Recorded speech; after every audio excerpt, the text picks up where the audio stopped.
Welcome to our homeschool room.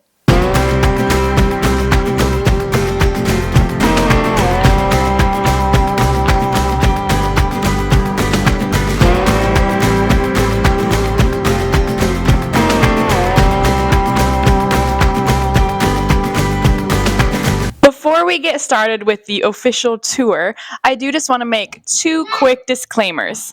Number one, I am not an aesthetic mom, okay? I do not worry about like color schemes and all that stuff. Yeah, I like when stuff looks good, but I'm more about what works because I have 7 kids, pregnant with my 8th, and I'm more worried about functionality than I am if I'm in style. And disclaimer number 2, just because I have a homeschool room doesn't mean you have to have a specific room designated to homeschool. Okay, we moved in this current house in the summer of 2020. And before that though, I did not have a specific room for homeschooling at our old house. We did it at the, dining room table, and all of our school stuff was in the closet, organized in the closet. So you can make it work anywhere. But when we moved to this house, I fell in love because there was a finished attic, and I have turned that space into our schoolroom, and I'm still working on it, but it is like my favorite part of the house, and I'm going to show you. We're up here! Okay, let's go inside. The first thing you see when you walk up our stairs is this booth. This booth I actually got from my grandmother. She bought it for herself at a consignment store and found that it didn't fit in at her house and asked if I wanted it, and I was like, yes, of course, I know exactly what I want to do with it. And we use it when we're doing like little group activities or sometimes for like our messy science experiments or anything. So it was free to us and we use it all the time. I think you're going to come to find that almost everything in my homeschool room I either got for free or really cheap, so it's totally doable. Next to our booth, we have the sliding glass doors to one of our balconies and our book baskets. I got these baskets, these tote baskets that are actually stackable too. I got them at Walmart, and the reason why I like to keep the regular children's books in these baskets is because I feel like it is so much easier for kids that age to put them in these baskets versus on a bookshelf, and saves me a lot of time and hassle too, instead of trying to get them to pick up all their books and put them back on the bookshelf. As for the chapter books, when the kids are chapter book level readers, I do keep those on a bookshelf because I feel like if they're old enough to read chapter books and they can handle that, then they can handle putting them on a bookshelf. And also, so that way the littles aren't like ruining the chapter books because they can't reach them and get them off the bookshelf. We do have one desktop computer up here in our homeschool room in the attic, and that is used mostly for math since my kids use teaching textbooks and that's a math curriculum. We also use it sometimes for research projects or if they're making a presentation for their 4-H educational presentations. So yeah, we have one desktop computer up here, and if need be, I can disconnect it from the internet if I don't want my kids messing around. So yeah, we do have one up here. Now, something cool, when we did move in here, there were 3 desks already in the attic, and we got the previous owners to leave them here for us. So 2 of them are used by 2 of my older kids, and then 1 I used for my teacher's desk. So here is one of the desks used by my 9-year-old son, and here's one of the desks that is used by my 10-year-old lookalike daughter, we call her. Next to her regular desk, she has a table that she set up for all of her sewing stuff, because if it's up here in the attic, then the littles can't mess with it either. A lot of the posters that you're seeing on the walls, I got at Dollar Tree, and they come in like a 2 or 3 pack, so really cheap for posters. Here is my desk. So it's the biggest out of the 3, so of course it's the teacher's desk, right?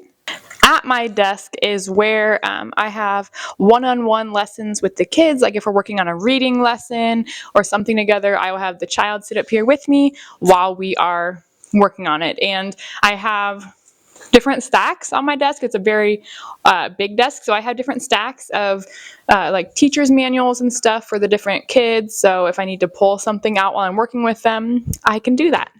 Over in this area, kind of off to the side of my desk, is what I consider the littles area. It has stuff just for my younger kids, while maybe I'm working with one of the older kids on their lessons. So it keeps their hands and minds busy so they're not, wandering off and getting into trouble, and I can focus on what I'm doing. It's full of different things that they only play with when they're up here in the schoolroom. So it makes it kind of special, it keeps them focused. It's not something they can carry around with them all the time, all throughout the house. These things stay right here. Like these are all board books right here. And so they're right easy for the littles to grab. And board books, I don't have to worry about them ripping paper pages because they're board books, right at the right level for my littles. And these things I have, they're like pocket shelves I got off of Amazon. And we also have things like wooden blocks, which if they tumble down, it might make a little noise, but it's not like those toys that play music and stuff all the time. In extension to that littles area, we have a wooden train table that one of my sons got for Christmas one year, and it's kind of, it's up here to not get ruined. It's nice and special. And we also have a playpen in case one of them gets tired and wants to lay down and take a nap, which doesn't happen too often, but it does, and I want them to be comfortable and relaxed while we're getting our schoolwork done. This white bookshelf was here when we moved in. It's kind of like installed to the wall, but I have 2 sets of encyclopedias that we were gifted. They were just from families whose kids were already adults, and they're like, hey, don't you homeschool? Do you want these? And we were like, yeah.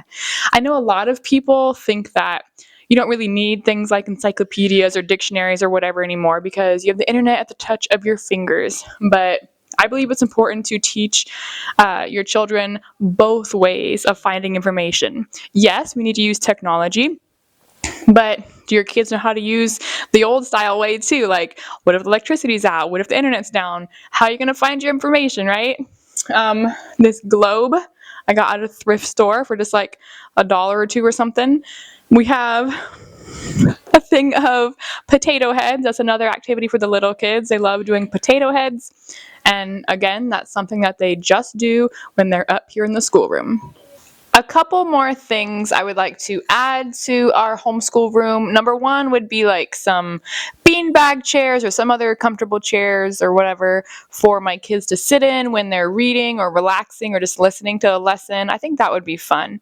Another thing, number 2, is I would really like some sort of organizational thing to organize all the school supplies for the kids, like glue sticks, scissors, colored pencils, construction paper, all that.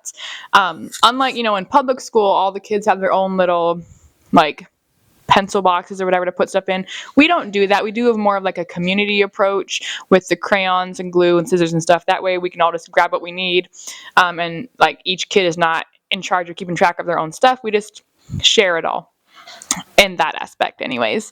And so something that I can organize that stuff in, I think would be real handy.